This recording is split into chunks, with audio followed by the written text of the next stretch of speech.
오늘 로마서 12장 14절 한 절 나누도록 하겠습니다.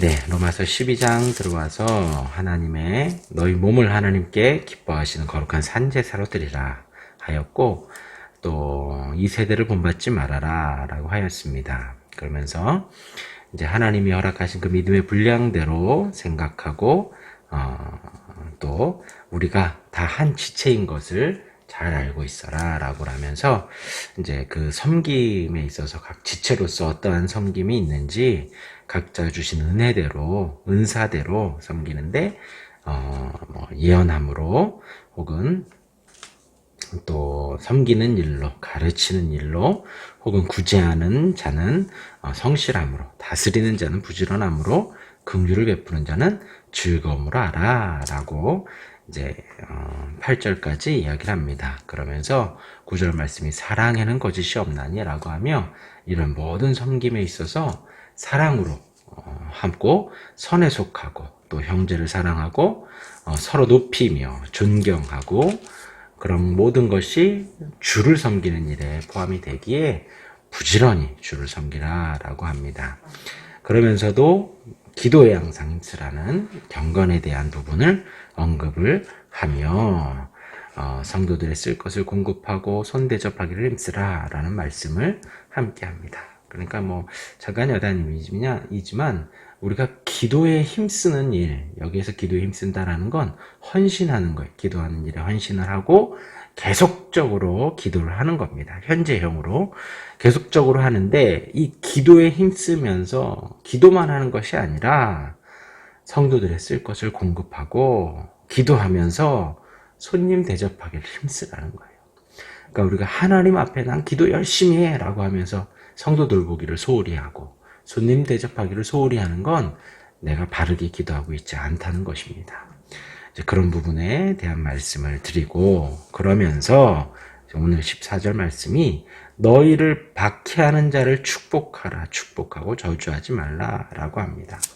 그러니까 문맥상으로 보면 우리가 기도를 열심히 하고 우리가 주 안의 지체들을 잘 섬기고 하나님 주신 은사대로 열심히 섬기며 기도하고 성도에 쓸 것을 공급하고 지금 바울이 말하는 대로 또 주님이 우리에게 가르쳐 주신 대로 성도의 본분을 다해서 살아가는데 박해당하는 일이 있다는 거죠.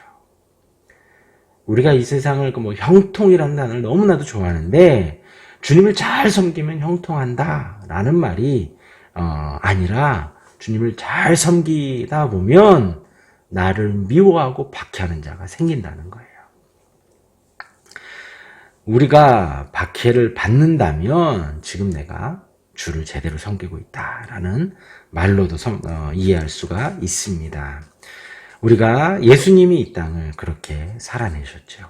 바울도 그렇게 살아갔습니다. 이 세상을 살아가는데 전혀 거리낌 없고 이 세상을 살아가는데 전혀 적이 없다면 사실 성도로서의 삶에 한번 돌아봐야 된다는 것이죠.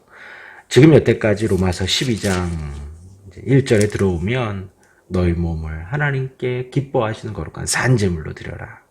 이 세대를 본받지 말아라. 말씀드린 대로 이 세대를 본받는다는 건 이 세상의 모양대로 이 세상의 어떤 풍조를 따라서 살아가는 건데 그렇게 살지 말라는 겁니다. 그러면서 악을 미워하고 선에 속하고 형제를 사랑하고 기도에 힘쓰며 성도 쓸 것을 공급하고 손대접하기를 힘쓰며 살아가면 너희를 박해하는 자가 생기는데 너희를 박해하는 자를 축복하라는 것입니다.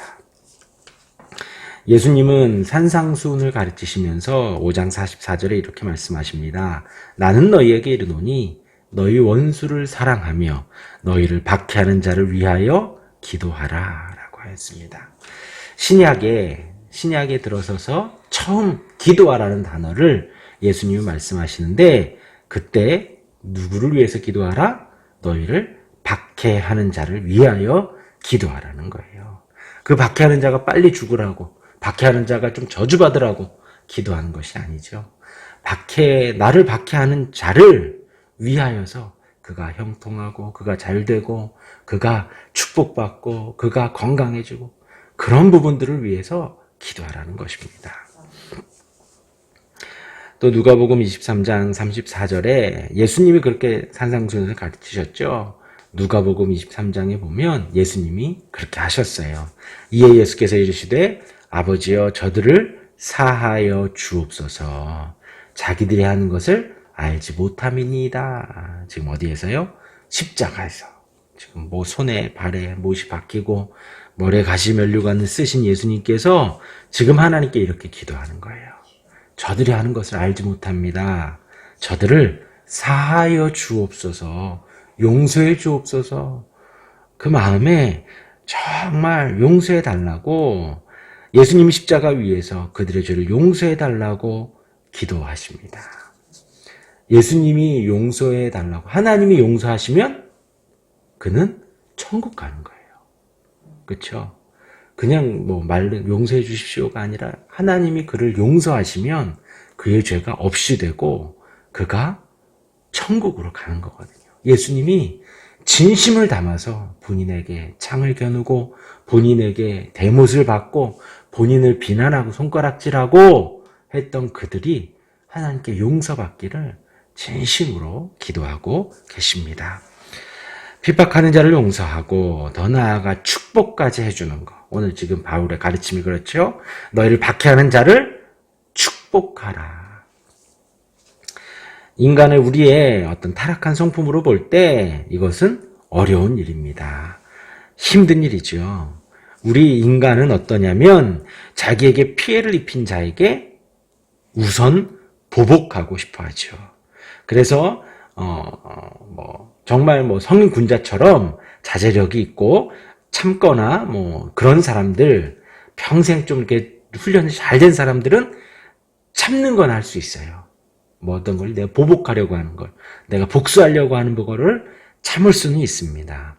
그런데 그 마음 한켠에 원수들의 재난이나 그 한켠에는 참으면서 어떤 마음이 있냐? 제가 나중에 좀 재난 좀 받았으면 좋겠다. 어떤 손실이 났으면 좋겠다. 혹은 어떤 불치병, 암이 좀 걸리거나 아팠으면 좋겠다. 어떻게든 그런 일이 있었으면 좋겠다라는 게 우리 사람의 마음 한켠에 어떤 모습이라는 거죠. 그런데 이제 더 나아가서 원수에게 나쁜 일이 임하기를 바라지는 않더라도 그 원수가 잘 되기를 바라지는 않는다는 거예요. 그러므로 사실상 핍박하는 자를 축복한다는 것은 어떤 우리 타락한 인간의 성품 그대로 실천하기는 불가능하다. 전혀 가능하지가 않습니다. 그러기에 우리는 이제 12장 2절 말씀에 이 세대를 본받지 말고 오직 마음을 새롭게 함으로 변화를 받아 말씀을 드렸습니다.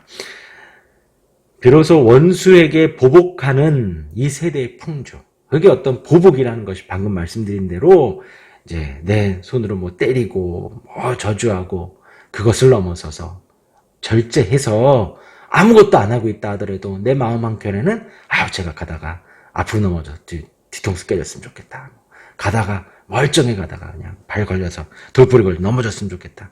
그런 어떤 나쁜 일이 생기기를 바라는 그런 어떤 마음 속에서 그러한 인간의 본성, 보복하는 세상의 풍조를 본받지 말고 그 원수를 사랑하고 그를 위해 축복하는 예수님을 닮기를 우리가 기도해야겠습니다. 그러기에 우리의 이 목표를 향해서 늘 기도하고 기도해야겠어요. 그래서 그 위에 기도에 항상 힘쓰라는 거예요. 기도에 항상 힘쓰라는 건 현재형으로 매일매일 기도하라는 거거든요. 늘 기도에 힘쓰고 말씀을 대하는 영적 거룩에 늘 힘써야겠습니다. 우리의 성품이 옛 성품을 그런 어떤 인간적인 모습, 세상의 풍조, 보복하고 싶은 마음 그것들을 벗어버리고 새 사람을 입으며 나아가야겠습니다. 그것이 이제 우리가 중생하고 거듭나고 하나님의 성도로서 살아가는 우리의 마땅한 본분이겠습니다. 이제 마지막으로 에베소서 4장 22절에서 24절까지 말씀을 읽어드리면요. 너희는 유혹의 욕심을 따라 썩어져가는 구습을 따르는 옛사람을 벗어버리고 오직 너희의 심령이 새롭게 되어 하나님을 따라 의와 진리의 거룩함을 지으심을 받은 새 사람을 입으라. 너희는 이제 31절 말씀에 너희는 모든 악독과 노함과 분냄과 떠드는 것과 비방하는 것을 모든 악의와 함께 버리고, 그런 생각들이 막 나면 툴툴 털어 버리라는 거예요. 버리고 32절에 서로 친절하게 하며 불쌍히 여기며 서로 용서하기를 하나님이 그리스도 안에서 너희를 용서하신 것 같이 하라. 왜 그렇게 해야 되느냐? 하나님이 나를 용서하셨잖아요.